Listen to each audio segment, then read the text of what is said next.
Hello students, in last grade we have learned about the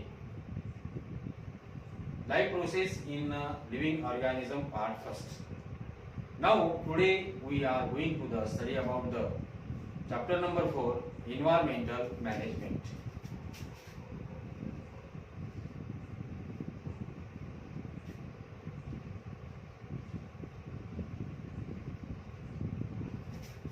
Environmental management.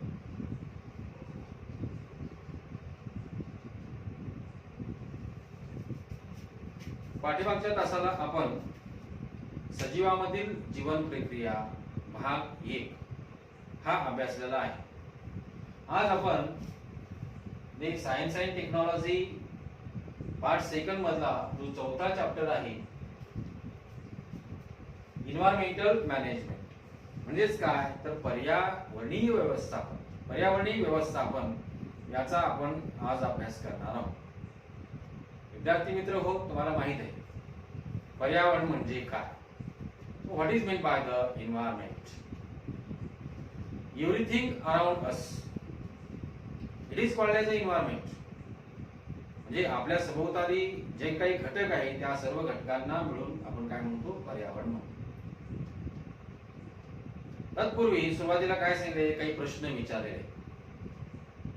यामध्ये that means can you recall? First question is what is ecosystem? Which are its different components? परिसंस्था म्हणजे काय आणि या परिसंस्थेमध्ये कोणकोणते वेगवेगळे घटक येतात असा हा प्रश्न विचारलेला आहे. Ecosystem, what is the ecosystem? What is in an ecosystem? म्हणजे इकोसिस्टीमचा जो अभ्यास आहे तो पाठीमागच्या वर्षी आपण 9वी मध्ये केलेला आहे. तरी सुद्धा आपण या ठिकाणी परिसंस्था म्हणजे नेमकं काय, कशाला म्हणतात?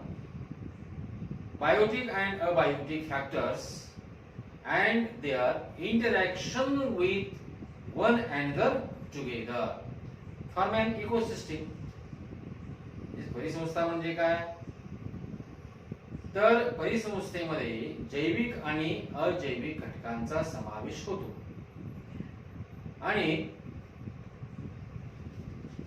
त्यांच्यामध्ये परस्पर आंतरक्रिया होत असते. Biotic and abiotic factors and their interaction between one another together it is called as a ecosystem. Which are its different components? कोणकोणत्या घटकांचा समावेश होतो? The different components in the ecosystem are as follows. जे काही घटक सांगितलेले. Now first factor is or the first component is the abiotic factor, biotic factor or abiotic component and biotic component. Abiotic component.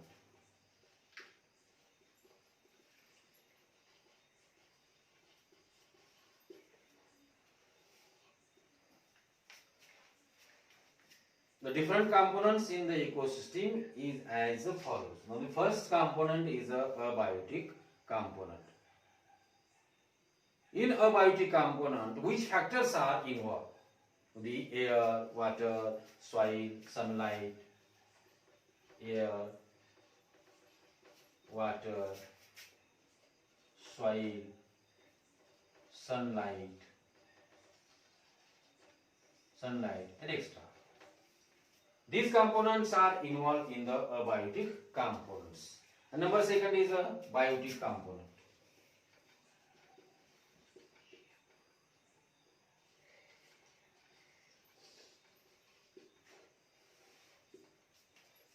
Which factors are involved in the biotic factors?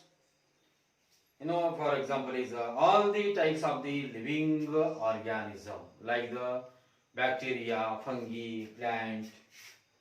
Bacteria,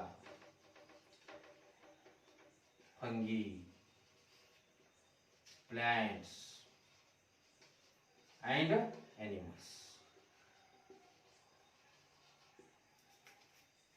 These factors are involved in the biotic components. These components are involved in the ecosystem. Next question is म्हणजेच काय सांगितलेलं बघा त्यापूर्वी, म्हणजे Biotique फॅक्टरचा आणि abiotic फॅक्टरचा म्हणजे जैविक घटक आणि अजैविक घटक या दोन्ही घटकांचा समावेश या इकोसिस्टीम मध्ये म्हणजे परिसंस्थेमध्ये होतो.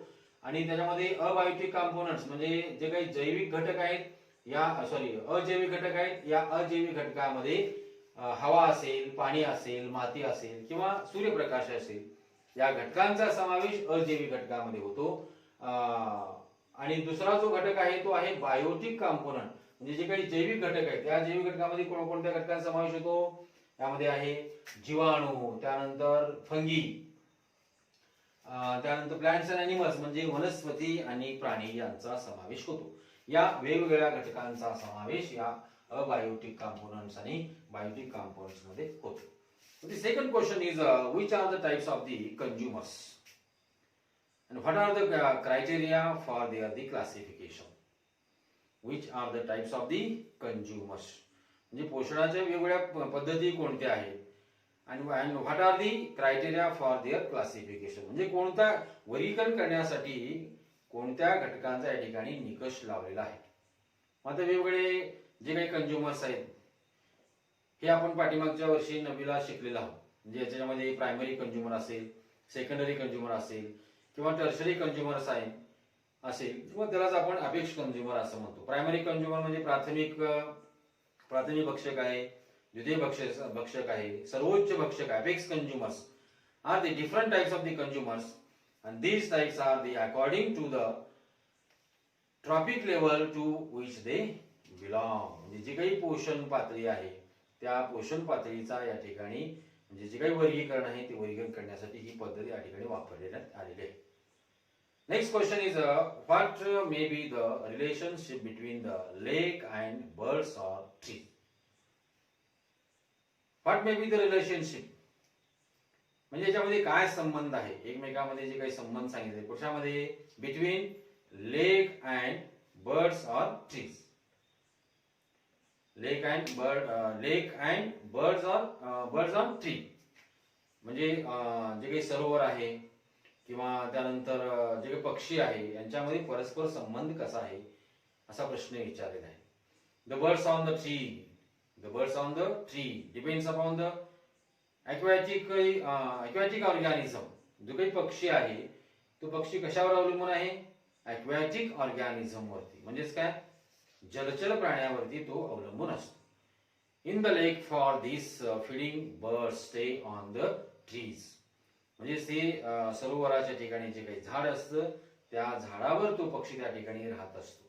On the trees which are in the vicinity of the lake and so that it is easier for them to capture fishes or the frogs. हे सरोवराच्या असणाऱ्या ठिकाणी जे काही झाड आहे त्या झाडावर तो घट्ट करून राहत असतो आणि तो कशावर जगत असतो, जलचर प्राण्यावरती. फॉर एक्झाम्पल आता पाण्यामध्ये राहणारे कोण आहे, फ्रॉग आहे, त्यानंतर फिश आहे. And they must also be using the same lake water for the drinking. आणि परत आणि त्या ठिकाणी जो काही पाणी आहे ते पाणी पिण्यासाठी सुद्धा वापरलं जातं. What is the difference between the food chain and food web? What is the difference between the food chain and food web? म्हणजे अन्न साखळी आणि अन्न जाळे यामध्ये फरक आहे असा प्रश्न विचारलेला आहे. Now the interaction go on the continuously between the producers, consumers and decomposers or the saprophytes. Interaction go on the continuously between the producers, consumers and decomposers or the saprophytes. यांच्यामध्ये परस्पर अंतरक्रिया होत असते. म्हणजे कोण आहे, उत्पादक आहे, त्यानंतर भक्षक आहे आणि जे काही डिकम्पोजर ज्याला आपण विघटक असं म्हणतो यांच्यामध्ये परस्पर अंतरक्रिया होत असते. This sequence of feeding interaction is called as a food chain. यांच्यामध्ये जी काही परस्पर अंतरक्रिया होते म्हणजे अन्नासाठी एकमेकावरती अवलंबून असतात त्याला काय म्हणले, फूड चेन म्हणजे त्याला अन्न साखळी असं म्हणले. आणि what is mean by the food web, in every food chain there are link between the 4 or 5 trophic level constituting the producers, primary consumers and secondary consumer, tertiary consumers et extra. It is called as a food web. म्हणजे अशा अनेक अन्न साखळ्या मिळून त्या ठिकाणी एक अन्न जाळं तयार होतं. म्हणजे जसं प्रोड्युसर्स आहे, जसं कंझ्युमर्स आहे, त्यानंतर डिकंपोजर्स आहे किंवा सेकंडरी कंझ्युमर आहे, प्रायमरी कंझ्युमर, सेकंडरी कंझ्युमर, प्राथमिक भक्षक, द्वितीय भक्षक, तृतीय भक्षक आणि काय म्हणलेलं उच्च भक्षक. अशा पद्धतीनं या ठिकाणी जी काही परस्पर आंतरक्रिया घडून येते त्याला काय म्हणलेलं आहे अन्न जाळे असं म्हणलेलं आहे. म्हणजे हा थोडक्यात म्हणजे जो काही अन्न साखळी आणि अन्न जाळे यांचा परस्पर संबंध किंवा जो काही फरक आहे तो फरक या ठिकाणी सांगितलेला आहे. An ecosystem consists of many food chains. म्हणजे आता सांगितल्याप्रमाणे तुम्हाला जी काही परिसंस्था आहे, परिसंस्थेमध्ये अनेक अशा प्रकारच्या जे काही अन्न जाळे आहेत. An ecosystem consists of the many food chains consists that are the interconnected at the various levels. It is called as a food web. Interconnected at the various levels. जे काही लेवल जी काही पातळी आहे ती पातळी एकमेकांना त्या ठिकाणी जोडलेल्या असतात म्हणून त्याला काय म्हणलेलं आहे अन्न जाळे असं म्हणलेलं आहे. म्हणजे जी काही परिसंस्था आहे परिसंस्थेमध्ये अशा अनेक अन्न साखळ्या निर्माण होतात, एकमेकाला जोडल्या जातात आणि त्यालाच अन्न जाळं असं म्हणलेलं आहे. म्हणजे food web is a complex network of the many small food chains. In fact, food web is the collection of the many small food chains. म्हणजे त्या ठिकाणी एकत्रितपणा केला जातो अशा अनेक अन्न साखळ्या ज्या आहेत त्या अन्न साखळ्या या ठिकाणी एकत्रितपणे केल्या जातात. This is the difference between the food chain and food web. म्हणजेच हा जे काही अन्न साखळी आहे आणि अन्न जाळे आहे या दोन्ही मधील हा जो काही फरक आहे तो फरक या ठिकाणी सांगितलेला आहे. Next is think and answer. Write the name and category of each of the component show in the picture. म्हणजे पुस्तकामध्ये एक या ठिकाणी चित्र दिलेलं आहे, त्या चित्रावरून आपल्याला त्याची जी काही कॅटेगरी आहे किंवा त्याचं जे काही नाव आहे ते नाव आपल्याला या ठिकाणी सांगायचं आहे. By utilising the solar energy the green plants perform the photosynthesis. आता सोलार एनर्जी जी आहे ज्याला आपण सूर्यप्रकाश म्हणतो, या सूर्यप्रकाशाचा उपयोग कशासाठी केला जातो? वनस्पती स्वतःचं अन्न स्वतः तयार करण्यासाठी या सूर्यप्रकाशाचा वापर करतात. कोणत्या क्रियेमध्ये? प्रकाश संश्लेषण. आता प्रकाश संश्लेषण म्हणजे नेमकं काय? What is mean by the photosynthesis? You know that the plants take the carbon dioxide and water in the atmosphere to form the carbohydrates with the help of the chlorophyll and sunlight. This process is called as the photosynthesis. म्हणजे वनस्पती काय करतात? वातावरणामध्ये असलेला जो काही carbon dioxide आहे आणि जो काही बाष्प आहे यांचा उपयोग करून कोणाच्या मदतीने? सूर्यप्रकाश आणि जो काही हरितद्रव्य आहे यांच्या साह्याने वनस्पती स्वतःचं अन्न स्वतः तयार करतात. याच क्रियेला प्रकाश संश्लेषण असे म्हणतात. Using the sunlight or the solar energy, the green plants perform the photosynthesis and thus they are producers of the food chain, and this food is consumed by the grasshopper, thus it is a primary consumer. आता वनस्पती सूर्यप्रकाशाच्या साहाय्याने प्रकाश संश्लेषण क्रियेद्वारे अन्न निर्मिती करतात. आता याच्यामध्ये प्रोड्युसर्स कोण झाला? उत्पादित करणारा कोण झाला? वनस्पती. मग या वनस्पतीवरती कोण डिपेंड आहे किंवा वनस्पतीचा उपयोग अन्न म्हणून कोण करतं? ग्रासहोपर, म्हणजे ज्याला आपण नाकतोडा असं म्हणतो. म्हणजे नाकतोडा कशावर अवलंबून आहे? वनस्पतीवर अवलंबून आहे. वनस्पती काय करतात? स्वतःचं अन्न स्वतः तयार करतात म्हणून त्यांना काय म्हणलेलं आहे? प्रोड्युसर्स म्हणजे निर्माता असं म्हणलेलं. आणि जो ग्रासहोपर काय करतो? त्या वनस्पतीवरती अन्नासाठी अवलंबून राहतो म्हणून त्याला काय म्हणलेलं? प्रायमरी कंझ्युमर म्हणजे प्राथमिक भक्षक असं म्हणलेलं आहे. म्हणजे वनस्पतीला काय म्हणलंय? उत्पादक. वनस्पतीला उत्पादक असं म्हणलेलं आहे आणि त्या म्हणजे अन्न निर्मिती केल्यानंतर त्याच्यावरती नाकतोडा अवलंबून राहतो, म्हणून नाकतोड्याला प्रायमरी कंझ्युमर्स म्हणजेच काय, प्राथमिक भक्षक असं म्हणले. मध्ये frog is a secondary consumers as its diet consists of the insect like the grasshopper. आता या ठिकाणी दुसरा कंझ्युमर कोण आहे, सेकंडरी कंझ्युमर कोणाला म्हटलेलं आहे, फ्रॉगला. म्हणजे frog is a secondary consumer, मतलब फ्रॉग कोणावर डिपेंड आहे, ग्रासहोपर वरती. Grasshopper is a primary consumer आणि frog is a secondary consumer. म्हणजे बेडूक हा नाकतोड्यावरती अवलंबून आहे, म्हणून या बेडकाला काय म्हटलेलं आहे, द्वितीय भक्षक असं म्हटलेलं आहे. Now the snakes is a tertiary consumer. Next consumer tertiary consumer म्हणजे तृतीय भक्षक म्हणलेले कोण आहे, साप. Snake is a tertiary consumers as it feeds on the frog, and while the hawk is apex consumer as it can kill the snake and feed on it. Tertiary consumer is a snake म्हणजे साप हा तृतीय भक्षक आहे, पण त्याच सापावरती कोण अवलंबून आहे, हॉक म्हणजे ज्याला आपण गरुड असं म्हणतो. गरुड हा सापावरती अवलंबून असतो. म्हणजे गरुडाला काय म्हणलेलं आहे, सर्वोच्च भक्षक, अपेक्स कंझ्युमर. म्हणजे hawk is a apex consumer as it can kill the snake and feed on it. म्हणजे अन्नासाठी तो कशावर अवलंबून आहे, स्नेक वरती अवलंबून आहे. And last picture in the food chain is the fungi, which are the acting as decomposers. Acting the decomposers and few bacteria are shown in the pictures, act on all the levels and are bring about the decomposition. एक ना एक दिवस हे जे सजीव आहे ते सजीव काय होतात, मरतात. आणि मेल्यानंतर त्यांचं त्या ठिकाणी विघटन घडवून आणलं जातं. कोण विघटन घडवून आणतं, जीवाणू.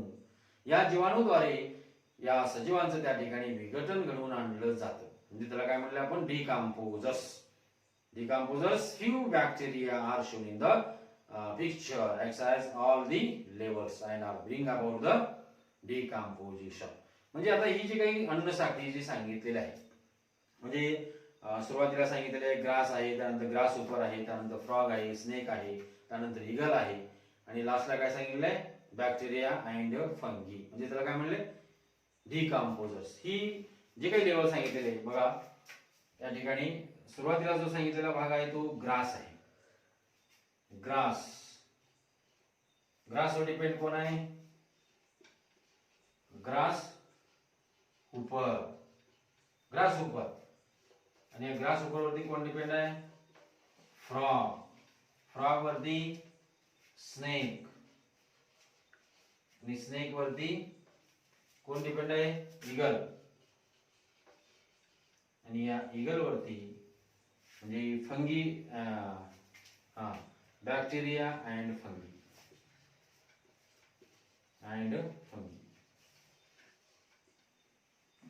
अशा पद्धतीनं हे एकमेकावरती अवलंबून असतात. म्हणजे त्या ठिकाणी ग्रास जो आहे तो काय आहे, प्रोड्युसर. काय म्हणायचं, प्रोड्युसर, निर्माता. Grasshopper primary consumer.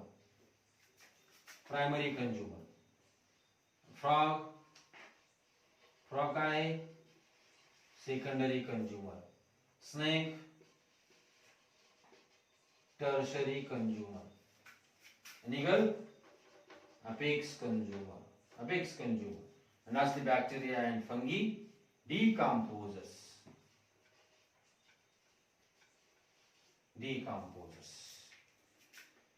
This is called as a food chain. यालाच या ठिकाणी अन्न साखळी असं म्हटलेलं आहे.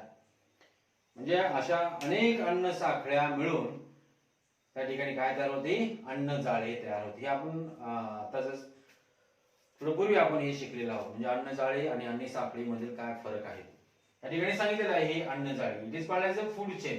म्हणजे ग्रास म्हणजेच काय, गवत आहे, त्या गवतावर कोण अवलंबून आहे, नाकतोडा. नाकतोड्यावरती बेडूक अवलंबून आहे, बेडकावरती साप अवलंबून आहे, सापावरती गरुड अवलंबून आहे. आणि गरुडाचं त्यावेळेस म्हणजे हा नष्ट होतो त्यावेळेस त्याचं काय होतं, डिकम्पोजिशन होतं. कोणाद्वारे? जीवाणू आणि फंगीद्वारे, जे काही कवक ज्याला म्हणतो आपण, याद्वारे या ठिकाणी डिकम्पोजिशन केलं जातं. It is called as a food chain. Now, what is necessary to connect this picture into the food web and why? If this food chain has to be converted into the food web, and there should be the interaction between the different components. Converted into the food chain is converted into the food web. म्हणजे जे काही अन्न साखळी आहे, अन्न साखळीचं रूपांतर हे अन्न जाळ्यामध्ये होतं. and there should be the interaction, आणि या दोघांमध्ये या ठिकाणी परस्पर आंतरक्रिया होते बिटवीन द डिफरंट कॉम्पोनंट. जे काही वेगवेगळे घटक असतात या वेगवेगळ्या घटकांमध्ये आंतरक्रिया त्या ठिकाणी घडून येते. म्हणजे interaction between the biotic and abiotic factors, म्हणजे जे काही जैविक घटक आहेत आणि अजैविक घटक आहेत यांच्यामध्ये परस्पर आंतरक्रिया त्या ठिकाणी घडून येत असते. आणि any living organism can be prey to the different predators. Any living organism, आणि ज्यामध्ये कोणताही सजीव घ्या, या प्रत्येक सजीवाचं जे काही भक्ष आहे ते भक्ष सुद्धा या ठिकाणी वेगवेगळं असू शकतं. प्रे टू डिफरंट प्रेडेटर्स म्हणजे वेगवेगळ्या भक्षकावरती ते अवलंबून असतात. And moreover predator can be the predators can also be the prey. The frog eats different insects. For example, आता एक बेडूकच घ्या. बेडूक म्हणजे फक्त काही कीटकावरती अवलंबून असतो, पण हे ठराविक असं एकच कीटक आहे का? नाही, तो वेगवेगळ्या कीटकावरती अवलंबून असू शकतो. म्हणजे एकच जो काही प्रेडेटर आहे तो डिफरंट प्रे म्हणजे वेगवेगळ्या भक्षकावरती त्या ठिकाणी अवलंबून असू शकतो. Different frog eats different insects. The same frog either eaten by the snake or by the hawk. म्हणजे जो काही साप आहे तो साप त्या ठिकाणी बेडकावर अवलंबून असतो, आणि जो काही गरुड आहे तो गरुड काय करतो? स्नेक वरती अवलंबून असतो. आता त्याच्यामध्ये आपण सुरुवातीला बघितलेलं आहे, म्हणजे हे कॅन यू रिकॉल आहे, म्हणजे थोडेसे आठवा असं सांगितलेलं आहे. म्हणजे प्रस्तावनेचा भाग आहे तो या ठिकाणी संपलेला आहे. म्हणजे आता जो मुख्य जो काही पाठ आहे त्या पाठाला आपण या ठिकाणी सुरुवात करत आहोत. Ecosystem review.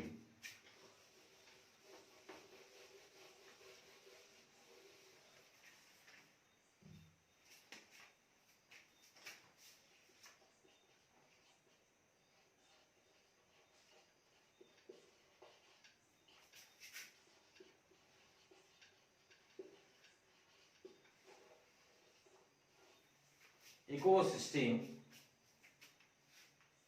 अ रिव्ह्यू म्हणजे परिसंस्था.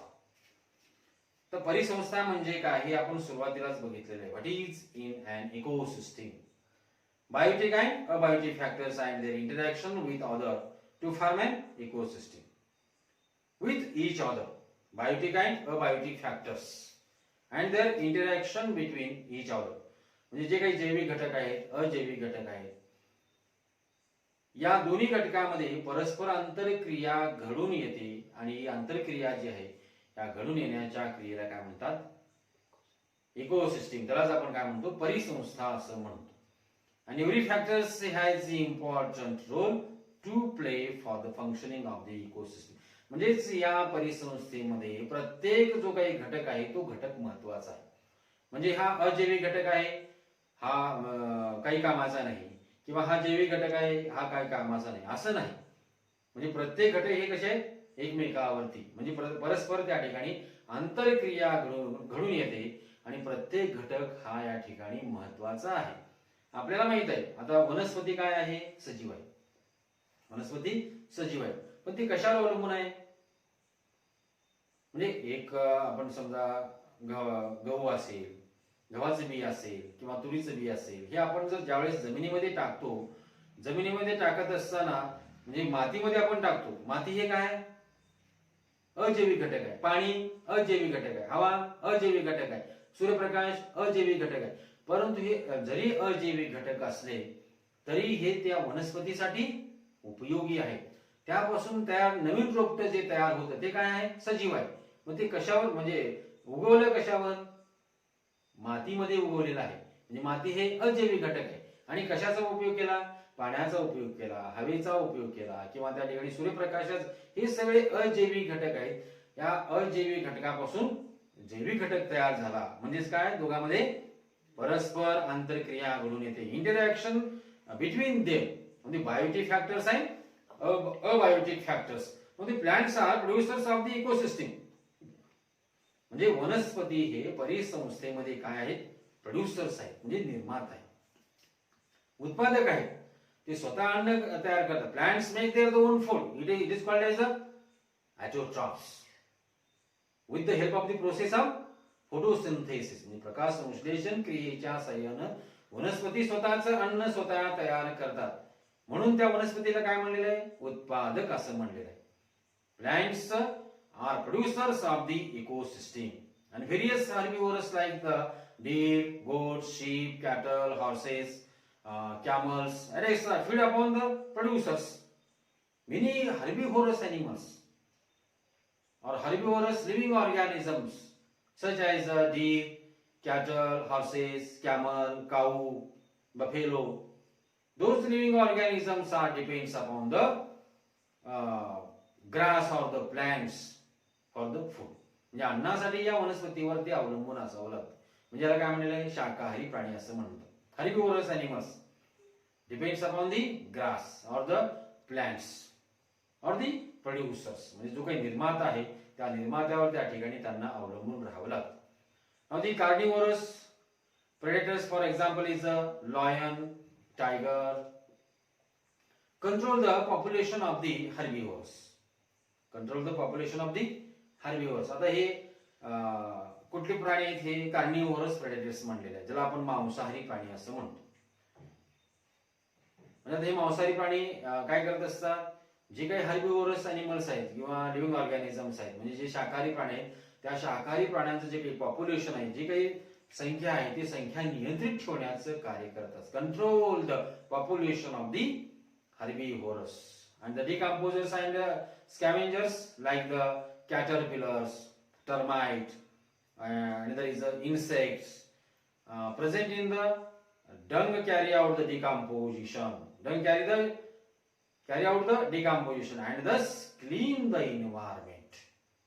आता हे कार्य कोण म्हणजे जे काही एन्व्हायरमेंट आहे, जे पर्यावरण आहे, ते स्वच्छ ठेवण्याचं कार्य कोणाचं आहे, डिकम्पोजर्स. स्कॅव्हेंजर्स लाईक द कॅटरपिलर असेल, टर्माइट असेल किंवा जे काही इन्सेक्ट असतात, हे इन्सेक्ट काय करत असतात, म्हणजे जे काही मैला वगैरे असेल, जे काही घाण असेल, ते खाऊन त्या ठिकाणी पर्यावरण स्वच्छ करण्याचा प्रयत्न त्या ठिकाणी केला जातो. डिकम्पोजिशन म्हणजे त्या पदार्थाचं त्या विघटन घडवून आणलं जातं आणि पर्यावरण हे स्वच्छ राखलं जातं. And the existence of the human beings is dependent on the balanced ecosystem. आणि त्यानंतर जो काही मानव आहे, त्यामुळं काय होतं, पर्यावरणाचं जो काही संतुलन आहे, ते संतुलन त्या ठिकाणी राखलं जातं. This is a ecosystem. And next bit is can you recall? Again, can you recall?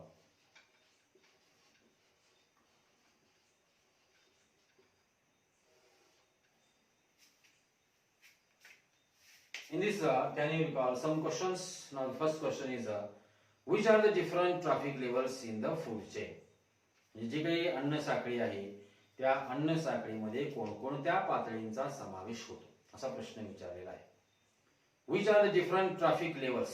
पोषण पातळ्या ज्या आहेत, त्या कोणकोणत्या पोषण पातळ्यांचा समावेश या अन्न साखळीमध्ये येतो, असा प्रश्न विचारलेला आहे. Now the different traffic levels in the food chains are the producers. That means the first traffic level. Producers means the first traffic level. The first traffic level का म्हणलेला आहे, तर प्रोड्युसर्स हे सुद्धा डिपेंड्स आहे. हे जे काही सॉइल असेल, एअर असेल किंवा सनलाईट असेल, ठिकाणी तो डिपेंड्स आहे. फर्स्ट ट्रॅफिक लेवल म्हणजे म्हणे याला आपण फर्स्ट ट्रॅफिक लेवल म्हणता येत नाही, ते काय प्रोड्युसर्स आहे, म्हणून त्याला ठिकाणी फर्स्ट ट्रॅफिक लेवल म्हणता येत नाही. Chains are the producers. Know the primary consumers म्हणजे जे काही प्राथमिक भक्षक आहेत, त्यांना काय म्हणतो आपण, first trophic level. Primary consumer first trophic level, secondary consumer second trophic level, secondary consumer second trophic level आणि tertiary consumers third trophic level. अशा वेगवेगळ्या पोषण पातळ्या या ठिकाणी सांगितलेल्या आहेत. म्हणजे सुरुवातीला काय सांगितलेलं आहे, प्रोड्युसर्स. प्रोड्युसर्स नंतर काय सांगितलेलं आहे, प्रायमरी कंज्युमर्स, प्रायमरी कंज्युमर्स, नंतर secondary consumers, secondary consumers, and last number third is a tertiary consumers, tertiary consumers. म्हणजे याला प्रायमरी कंज्युमर म्हणलेला आहे. प्रायमरी कंज्युमर म्हणजेच काय, हा फर्स्ट ट्रॉपिक लेवल, काय म्हणायचं, first trophic level. Secondary consumer second trophic level, आणि tertiary consumer third trophic level. तर प्रोड्युसर जो आहे तो काय आहे, निर्माता आहे. म्हणजे याला काय म्हणजे प्रोड्युसर म्हणजे कोण असते या ठिकाणी, plants. Plants are the producers. म्हणजे जे काही वनस्पती आहेत हे वनस्पती काय असतात, उत्पादक असतात. अशा वेगवेगळ्या जे काही पोषण पातळ्या आहेत, ह्या पोषण पातळ्या या ठिकाणी या अन्न साखळीमध्ये सांगितलेल्या आहेत. आणि next is what is energy pyramid. What is energy pyramid म्हणजे ऊर्जेचा मनोरा म्हणजे नेमकं काय, असा प्रश्न विचारलेला आहे. Energy pyramids is the diagrammatic representative that the depicts the energy levels at the various tropic levels. Various tropic levels. There are the interaction in the form of the energy transfer in all the food chains and food webs. The interaction in the form of energy म्हणजे परस्पर आंतरक्रिया होत असताना जी काही ऊर्जा तयार होते, ही ऊर्जा ट्रान्सफर केली जाते. कशी, पहिल्या पातळीकडून दुसऱ्या पातळीकडे या ठिकाणी जी काही एनर्जी आहे ती एनर्जी ट्रान्सफर केली जाते. आणि the energy pyramid show how energy travels up food chain. म्हणजे ही जी काही अन्न साखळी आहे, अन्न साखळीमध्ये कशा पद्धतीने ऊर्जा या ठिकाणी ट्रॅव्हल्स होते, हे एनर्जी पिरॅमिड मध्ये या ठिकाणी दाखवलेलं आहे. This is a diagram of pyramid of energy in the aquatic ecosystem. म्हणजे ऊर्जेचा जो काही मनोरा जो सांगितलेला आहे, म्हणजे जलचर प्राण्यामध्ये इकोसिस्टीम, जलचर प्राण्यामध्ये जे काही एनर्जी, जो काही ऊर्जेचा मनोरा आहे तो या ठिकाणी सांगण्याचा प्रयत्न केलेला आहे. म्हणजे जी काही एनर्जी आहे ती एनर्जी पहिल्या ट्रॉपिक लेवल कडून दुसऱ्या ट्रॉपिक लेवल कडे कशी हस्तांतरण केली जाते हे या आकृतीवरून आपल्याला स्पष्ट होते. म्हणजे pyramid of energy in the aquatic ecosystem मध्ये फर्स्टली फायटोप्लॅन्क्टोन्स जो आहे, फायटोप्लॅन्क्टोन्स मध्ये 10,000 किलो कॅलरी जर या ठिकाणी एनर्जी तयार होत असेल, तर याच्यामध्ये झू प्लॅन्क्टोन जो आहे त्या झू प्लॅन्क्टोन कडे किती एनर्जी ट्रान्सफर होते, फक्त 1000 किलो कॅलरी एनर्जी ट्रान्सफर होते. मग आता तिसरी जी आहे ती लेवल जी आहे फिशेस आहे, म्हणजे ज्याला मासे म्हणतो, माशाकडे किती एनर्जी ट्रान्सफर होते, 100 किलो कॅलरी एनर्जी ट्रान्सफर होते. आणि शेवटी जो काही ह्युमन्स आहे, म्हणजे ते मानव जो आहे, तो मानवाला किती किलो कॅलरी ऊर्जा मिळते, फक्त 10 किलो कॅलरी ऊर्जा मिळते. म्हणजे जी पहिली म्हणजे पातळी जी आहे त्याच्यामध्ये 10 किलो कॅलरी, 10,000 किलो कॅलरी जरी एनर्जी तयार होत असली तरी मानवापर्यंत किती किलो कॅलरी एनर्जी मिळते, फक्त 10 किलो कॅलरी एनर्जी मिळते. म्हणजे ऊर्जेचं हस्तांतरण कशा पद्धतीने केलं जातं हे या आपल्याला ऊर्जेच्या मनोऱ्यावरून लक्षात येते. ठीक आहे. या पुढील जो भाग आहे तो आपण पुढच्या पिरियड मध्ये पाहणार आहोत. ओके.